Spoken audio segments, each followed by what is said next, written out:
Hello friends, welcome back to our channel. Friends, assessment year 2024-25 के लिए income tax department के through tax payers को scrutiny के notice भेजे जा रहे हैं और ये नोटिस उन लोगों को, उन टैक्स पेयर्स को भेजे जा रहे हैं जिन्होंने गलत डिडक्शंस और एग्जेम्पशंस को क्लेम किया है। तो फ्रेंड्स, आज की इस वीडियो में मैं आपसे यही डिस्कस करूँगी कि आप कैसे उन नोटिस का रिप्लाई करें। फ्रेंड्स, आप इस वीडियो के एंड तक ज़रूर बने रहिए ताकि आप इनकम टैक्स डिपार्टमेंट के प्रोविज़न को बहुत अच्छे से समझ पाएँ और इनकम टैक्स की पेनल्टी से बच पाएँ। इसी तरह की यूज़फुल वीडियोस के लिए आप हमारे YouTube channel Protex corporate solutions Vandana Raheja को सब्सक्राइब कर लीजिए और बेल आइकन पे क्लिक कर लीजिए ताकि नोटिफिकेशन आपके पास टाइमली आ जाए। फ्रेंड्स, वीडियो स्टार्ट करते हैं।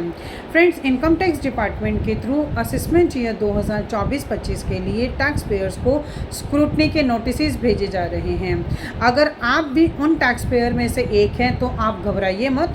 आज की इस वीडियो में मैं आपको उस नोटिस का कैसे रिप्लाई करना है इसके बारे में बताऊंगी। सो फ्रेंड्स, वीडियो स्टार्ट करते हैं।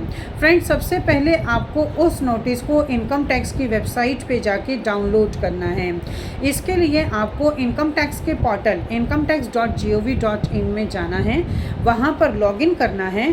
देन आपको ई प्रोसीडिंग में क्लिक करना है और फॉर योर एक्शन में जाके आपको अपने नोटिस को व्यू एंड डाउनलोड कर लेना है और आपको उस नोटिस में ये देखना है कि आपसे क्या क्या क्वेरीज की गई हैं। आपको उस नोटिस के रिप्लाई को और क्वेरीज को point wise systematically reply submit करना है ताकि इनकम टैक्स डिपार्टमेंट आपके रिप्लाई से सेटिस्फाइड हो सकें। तो फ्रेंड्स, आज की इस वीडियो में मैं आपको यही बताऊंगी कि जनरली इनकम टैक्स डिपार्टमेंट के थ्रू स्क्रूटनी के नोटिस में क्या क्या क्वेरीज की जाती हैं। सबसे पहले यहाँ पर जनरल क्वेरीज की जाती हैं कि आपने जो भी इनकम टैक्स के रिटर्न को फाइल किया था उसकी जो ITR V एक्नॉलेजमेंट है आपको उसको अटैच करना है। चाहे फिर वो इनकम टैक्स ऑफिसर के पास है, ये मैटर नहीं करता है, लेकिन आपके पास आपकी ITR V की एक्नॉलेजमेंट ज़रूर होनी चाहिए। इसके बाद आपके पास कंप्यूटेशन ऑफ टोटल इनकम होना चाहिए जिसमें ये शो होता है कि आपने टोटल इनकम क्या दिखाई है, आपने किस फिगर के ऊपर, किस इनकम के ऊपर कितना एग्जेम्पशन और कितना डिडक्शन क्लेम किया है। तो आपके पास कंप्यूटेशन ऑफ टोटल इनकम भी होनी चाहिए और इसके बाद आपको अपनी सारी बैंक स्टेटमेंट्स को भी अटैच करना है। बैंक स्टेटमेंट आपकी जितनी भी हैं सारी आपको देनी है, चाहे फिर वो सेविंग अकाउंट की हैं या फिर वो करंट अकाउंट की हैं। और फ्रेंड्स, आपको ये बैंक स्टेटमेंट 1 अप्रैल 2023 से लेके 31 मार्च 2024 तक की देनी है और बैंक स्टेटमेंट में आपको रिमार्क्स यानी कि इनकम और एक्सपेंसेस की फिगर्स को एक्सप्लेनेशन करके देना है कि आपने उसमें जो भी इनकम करी है या जो भी एक्सपेंसेस किए हैं उसकी आपको एक्सप्लेनेशन ज़रूर देनी है। इसके अलावा आपके पास आपका 26 AS, AIS, TIS सब कुछ आपके पास ये होना चाहिए ताकि आप उस फिगर को मैच कर पाएँ कि कहीं कोई मिसमैच तो नहीं है। और साथ ही आपके पास आपके आइडेंटिटी प्रूफ यानी कि पैन और आधार कार्ड भी आपको अटैच करना है। तो इस तरह से ये कुछ जनरल जो क्वेरीज़ हैं ये तो होती ही हैं। इसके बाद कुछ स्पेसिफिक क्वेरीज़ की बात कर लेते हैं जो कि एक स्क्रूटनी के नोटिस में टैक्स पेयर से पूछी जाती हैं। तो फ्रेंड्स, सबसे पहले अगर आप सैलरीड पर्सन हैं तो आपके पास फॉर्म 16 होना चाहिए। जितने भी आपके एम्प्लॉयर्स हैं उन सबका आपके पास फॉर्म 16 होना चाहिए और साथ ही आपके पास फॉर्म 16 के 2 पार्ट्स होते हैं, वो दोनों ही अवेलेबल होने चाहिए।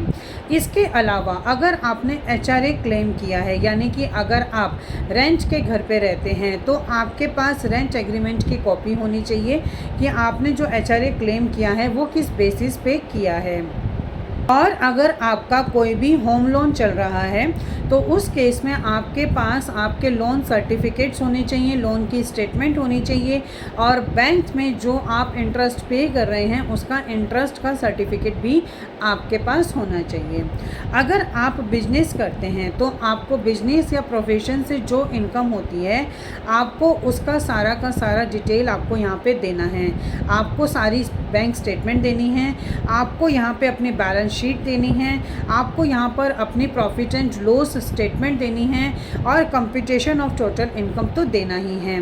साथ में आपको जितने भी आपके बैंक स्टेटमेंट हैं, चाहे फिर वो करंट अकाउंट की हैं या फिर वो सेविंग अकाउंट की हैं, आपको वो सारी की सारी स्टेटमेंट्स रिमार्क्स के साथ, यानी कि आपको जितने भी उसमें एक्सप्लेनेशन है वो लिख के देनी है कि वो जो एग्जेम्पशंस हैं या इनकम है या एक्सपेंसेस हैं, उनकी सारी की सारी आपको वहाँ पर एक्सप्लेनेशंस को लिख कर देना है।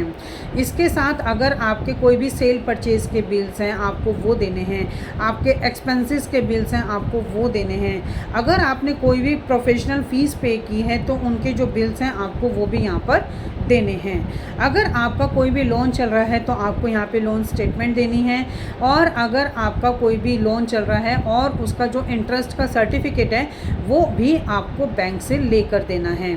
और यहाँ पर जो आपने बुक्स ऑफ अकाउंट्स को मेंटेन किया है, प्रिपेयर किया है, उसकी भी सारी इन्फॉर्मेशन आपको देनी है। अगर आपने प्रिजर्वेटिव इनकम को ऑफ़र किया है तो आपको उसकी भी सारी डिटेल्स आपको यहाँ पे प्रोवाइड करानी है।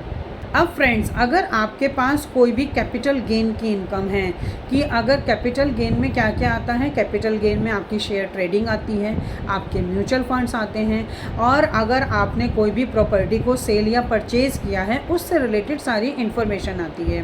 तो अगर आपने कोई भी कैपिटल गेन किया है तो उससे भी रिलेटेड आपको इन्फॉर्मेशन यहाँ पर देनी होगी। अगर आपने कोई भी कैपिटल गेन में प्रॉपर्टी को सेल परचेज़ किया है तो आपको रजिस्ट्रार के थ्रू जो आपकी सेल डीड बनी है आपको उसकी कॉपी भी देनी होगी, और आपने जो ब्रोकर की कमीशन पे की है उसके ऊपर जो आपने एग्जेम्पशन अपनी ITR को फाइल करते हुए लिया था उसकी भी डिटेल आपको यहाँ पर देनी होगी। अगर आपने कोई भी यहाँ पर इन्वेस्टमेंट्स की हैं, लाइक आपने कोई भी आपका FD का इंटरेस्ट है या फिर आपका कोई भी RD का इंटरेस्ट है, आपकी कोई भी मेडिकल क्लेम है, आपका कोई भी LIC है, तो आपको उससे भी रिलेटेड सारी इन्फॉर्मेशन यहाँ पर आपको प्रोवाइड करानी है, क्योंकि वहाँ पर ये सारी इन्फॉर्मेशन चेक की जाएंगी कि जो आप इन्फॉर्मेशन दे रहे हैं वो सही है या नहीं है। अगर आपकी कोई भी डिविडेंड की इनकम है तो आपको वो भी शो करनी है, और अगर आपने किसी भी तरह का कोई भी एग्जेम्पशन या फिर कोई भी आपने डिडक्शन क्लेम किया है under section 80C, under section 80D, under section 80E, तो आपको उसकी भी सारी इन्फॉर्मेशन प्रोवाइड करानी है। अगर आपने किसी भी चैरिटेबल इंस्टीट्यूशन को डोनेशन दिया है तो आपको उसकी भी डिटेल यहाँ पर प्रोवाइड करानी है। अगर आपके पास कोई भी एग्जेम्प्टेड वैल्यू इनकम है, जैसे एग्रीकल्चर इनकम पर आपने अपनी इनकम टैक्स के रिटर्न को फाइल किया है तो आपको उसकी भी डिटेल देनी है। तो इस तरह से ये सारी डिटेल्स आपको प्रिपेयर करने के बाद ही इनकम टैक्स के स्क्रूटनी नोटिस का रिप्लाई कर। अब आपको क्या करना है कि सारी के सारे डॉक्यूमेंट्स को प्रॉपर अरेंज करना है, और आपको अपने AIS और TIS को अपने 26 AS से मैच करना है कि उसमें कहीं पे कुछ मिसमैच तो नहीं है। अगर उसमें कहीं पर भी मिसमैच है तो आपको उसको सही करना है, और आपको ये चेक करना है कि वो मिस्टेक आपके हैंड से की गई है या फिर वो डिपार्टमेंट की साइड से की गई है। तो अगर आपकी साइड से की गई है तो आपको इस गलती को मानना है और इसको रेक्टिफाई करना है। अब इसके बाद क्या करना है कि आपको एक कवरिंग लेटर रेडी करना है, और उसमें आपको ये सब डिटेल लिखनी है कि आप उस नोटिस के अगेंस्ट क्या क्या डॉक्यूमेंट्स प्रोवाइड करवा रहे हैं, और साथ में आपको step by step point wise आपको जो है सिस्टमेटिकली तरीके से इनकम टैक्स के डिपार्टमेंट के नोटिस का रिप्लाई आपको रेडी करना है, PDF की फ़ाइल बनानी है, और फिर से आपको इनकम टैक्स के पोर्टल पे जाके लॉगिन करना है। लॉगिन करने के बाद वहाँ पर अपने रिप्लाई को सबमिट करना है।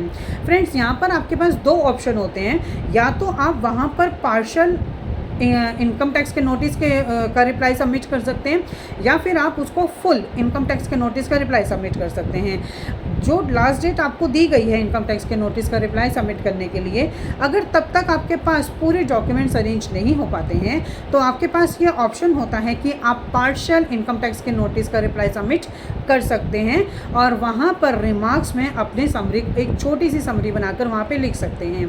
वैसे तो मैं ये कहूँगी कि आपको इनकम टैक्स के नोटिस का जो रिप्लाई सबमिट करना है उसके लिए आपको चार्टेड अकाउंटेंट या फिर टैक्स प्रोफेशनल्स या प्रोफेशनल कंसल्टेंसी को ज़रूर लेना चाहिए, क्योंकि अगर in future income tax department के थ्रू जो भी आपने नोटिस वहाँ पे सबमिट किया गया है और इनकम टैक्स डिपार्टमेंट के थ्रू अगर आपके अगेंस्ट फैसला दे देते हैं तो उस केस में आपका जो केस है वो अपील में चला जाएगा।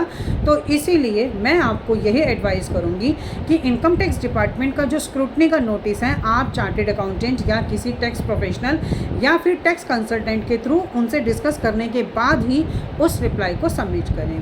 सो फ्रेंड्स, अगर आपके पास भी इनकम टैक्स डिपार्टमेंट के थ्रू ये स्क्रूटनी का नोटिस आया है तो आपको घबराने की ज़रूरत नहीं है। आपको इस नोटिस का रिप्लाई बहुत ही सही तरीके से करना है ताकि आपको इन फ्यूचर किसी तरह की कोई दिक्कत ना आए। और साथ में असेसमेंट ईयर 2025-26 की इनकम टैक्स के रिटर्न को फाइल करते हुए आपको ये ख्याल रखना है कि आप किसी भी तरह की कोई भी गलत डिडक्शंस और गलत एग्जाम्पशंस को क्लेम ना करें ताकि इनकम टैक्स डिपार्टमेंट से आपके पास नोटिस ना आए। क्योंकि फ्रेंड्स, हमने अपनी प्रैक्टिस में ये देखा है कि ऐसे बहुत से टैक्स पेयर्स हैं जो या तो गलत डिडक्शंस और गलत एग्जाम्पशन को क्लेम कर लेते हैं या फिर अपनी गलत अमाउंट कम होता है लेकिन उसको ज़्यादा शो कर देते हैं, जिसकी वजह से इनकम टैक्स डिपार्टमेंट की तरफ से स्क्रूटनी के नोटिस टैक्स पेयर्स को आ जाते हैं। सो फ्रेंड्स, आई थिंक ये इन्फॉर्मेशन आपके लिए काफ़ी यूज़फुल होगी। इसी तरह की इन्फॉर्मेटिव वीडियोस को कंटिन्यू देखने के लिए आप हमारे YouTube channel and WhatsApp channel Protex corporate solutions Vandana Raheja को सब्सक्राइब, लाइक एंड शेयर करना ना भूलें। और फ्रेंड्स, अगर आप एक ऐसे टैक्स पेयर है जिनके पास नोटिस आया है तो आप स्क्रीन में दिए गए कॉन्टैक्ट नंबर पर हमसे कॉन्टैक्ट करके अपने नोटिस के अगेंस्ट डिस्कस कर सकते हैं। Thank you.